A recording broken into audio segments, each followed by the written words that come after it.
I'd like to thank ESL and our chairs for the opportunity to present this to you here today. Redemption 1 is an ongoing open-label study assessing the safety and effectiveness of generic direct-acting antiviral hepatitis C medication, and this is an interim analysis of all the results available to date. Hepatitis C, hepatitis B, HIV, TB and malaria are the 5 major causes of infectious disease worldwide. In a breakthrough that rivals the invention of penicillin, drugs that cure hepatitis C with minimal side effects and high success rates have reached the market.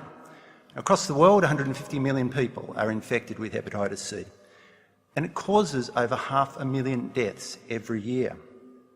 But in what must be one of the greatest tragedies of modern times, these life-saving medications are not being deployed on a mass scale. It's sobering to reflect that more patients died last year than received the new treatments. The deployment problem is price. Although the ingredients for a 12-week course of Sovaldi cost less than $100, the US retail price is $84,000. Now, to put that in perspective, if Apple put the same 100,000% markup on a new iPhone, we'd be paying $1 million. So the staggering prices of these new medications prevent patient access to safe and highly effective treatment. But generic versions are being mass-produced in countries where the patents have been rejected and at 1% of the price. Under the laws of Australia, the UK and many other countries, personal medication importation, typically for 12 weeks, is legal. Looking at the legal basis of personal importation, patents provision monopoly rights that are open to abuse. However, other laws provision other rights. Article 60 of TRIPS, de minimis import, states that a small importation is exempt. And in line with that, countries have this 12-week or more importation. The FIXHEPC website allows patients to access medication and discuss their treatment online. And I mention that because this study is actually recorded online. You can see the patients who are on it. So anyone who doubts what we're about to say can look there. Looking to the methods that were used, generic DAs were first evaluated for quality using HPLC, NMR and mass spectrometry. Consecutive patients were enrolled and were assisted in making a personal importation of affordably priced medication. Patients were assessed pre-treatment, during treatment and then for SVR. And I like to use the word cure because if we go around to the world saying we can give you SVR, people won't understand what we mean. And we used the GPDU telemedicine platform, which made the reach quite good. The objective was to assess the safety and effectiveness of generic medications and answer the 2 key clinical questions any clinician would want to know. Do they work? Are they safe?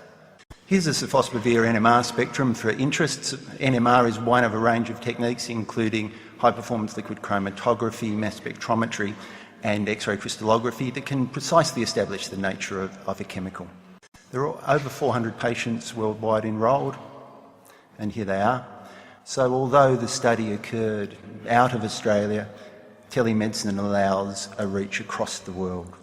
Looking at the baseline characteristics, they look pretty much exactly as I expect you'd all think. We had a large proportion of genotype 1, just under a third of genotype 3, and smaller samples of the other genotypes.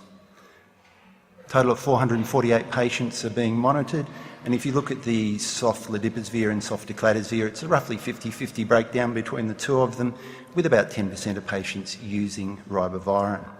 It's quite an unwell cohort. 50% of patients are treatment experienced, 31% have cirrhosis. Male, average age of male 54%, average age of 54, and a mean HCV RNA of 6.46 or 2.8 million. Now, looking at the virological response of these generic medications, I think is pretty important. So what we've got here is your standard scatter graph. We've got blue for sofosbuvir ladipizvir, we've got pink for sofosbuvir decladizvir. The size of those points are suppressed. It's the log number of patients at that value and that time point. Now, we've got some data from The Lancet, which was published in 2014, about what you'd expect if you're giving patients sofosbuvir, peg interferon and ribavirin, and they perform an interesting baseline function. So here, this light grey line is what you get if you give somebody 200 of sof in genotype 1.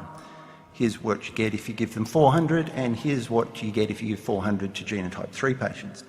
What you can see is that the generic combinations sofosbuvir-ledipasvir produced better results, and so did sofosbuvir-decladisvir.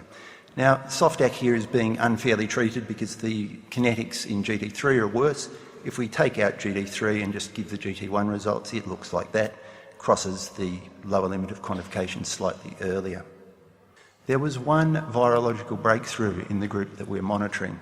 It's now become 2 virological breakthroughs. So breakthrough does occur with sofosbuvir treatment.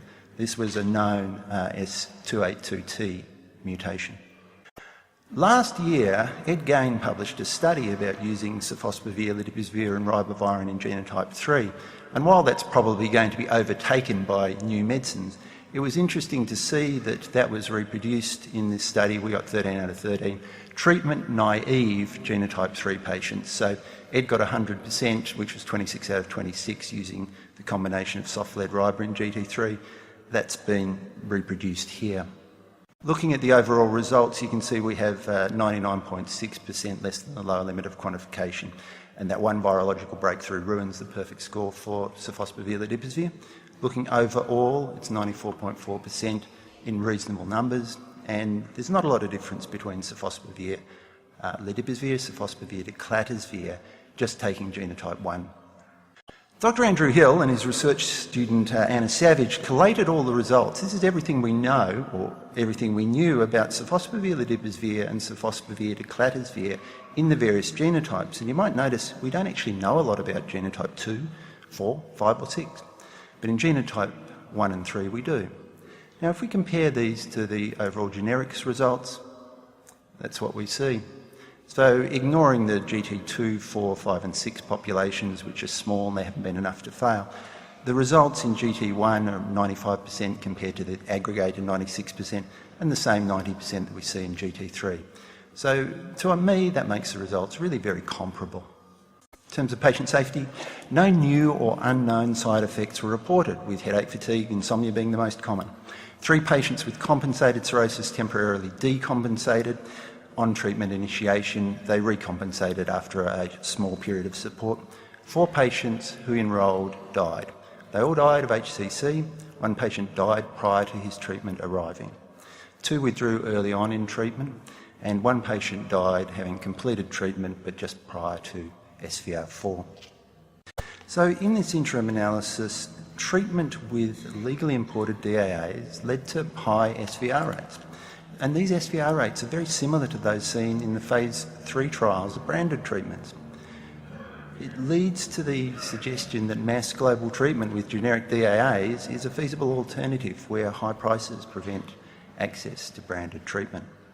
And in conclusion, generic cure for hepatitis C is available now for $1,000, and it works as expected.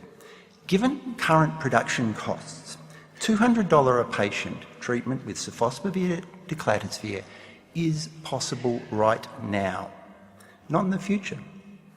It's sad to reflect that at a price of $200 a patient, the entire world, that would be all 150 million patients, could have been treated for less than the $31.5 billion in profits made from the Sovaldi franchise in the last 3 years. Without treatment, the future for millions of patients looks like this. This was the first patient who didn't get treatment in time. Today, over 1,000 of our fellow citizens will die from a disease we have the power to cure. We have the power to fix Hep C. The real question is, do we have the willpower? The willpower to think global but act local and see cure deployed on a mass scale. Generics work. Let's deploy them, wipe hepatitis C off the face of the planet, like we've done for smallpox and polio. Thank you.